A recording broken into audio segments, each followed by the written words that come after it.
border looks completely different today than it did just 15 years ago, and it's because of this increasing flow of goods and people across national borders throughout the world.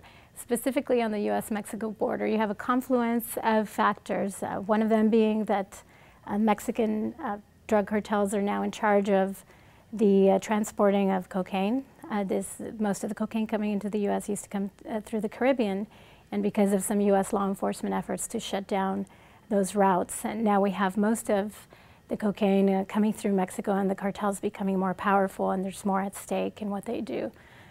You also have the signing of a North American Free Trade Agreement in 1994, which precipitated an increase in the flow of goods, of legal commerce across the borders. At the same time, when you create the infrastructure for the legal movement of goods, you're also creating the infrastructure for illegal goods to come through. And so you had a rise in both legal and illegal forms of commerce in the border.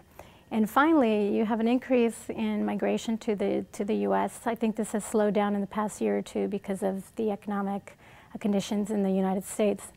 But until then, what you see is the shutting down of the agriculture industry in Mexico, in many parts of Mexico. Some people blame NAFTA for this and others don't, but I think everyone is in agreement that the forms of work and the kinds of markets that existed for Mexican farmers are no longer there. And so you have many more people trying to come through the border, both legally and illegally.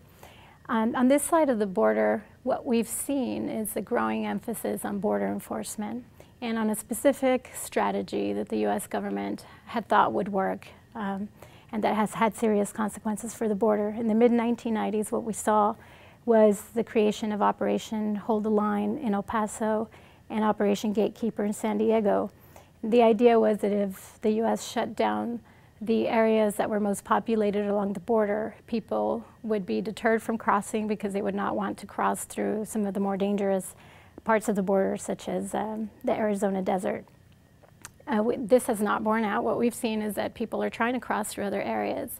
Since 9/11, you also see a growing emphasis on enforcing the border, on trying to shut it down as much as possible. You had the creation of the Department of Homeland Security, a lot of resources sent to the border, and an emphasis on enforcement-only approaches. I think the result is that the groups in Mexico that used to be involved only in the crossing of drugs have also become involved in the smuggling of people. You have a criminalization of the border, an increase of organized crime on the border, which is necessary to try to get some of these goods and people across that cannot cross legally. So the result is a lot of violence, and the border communities are shouldering all of these effects and responsibilities, and their voices are not being heard. The policies are still coming from Austin, from Washington, D.C., and Mexico City.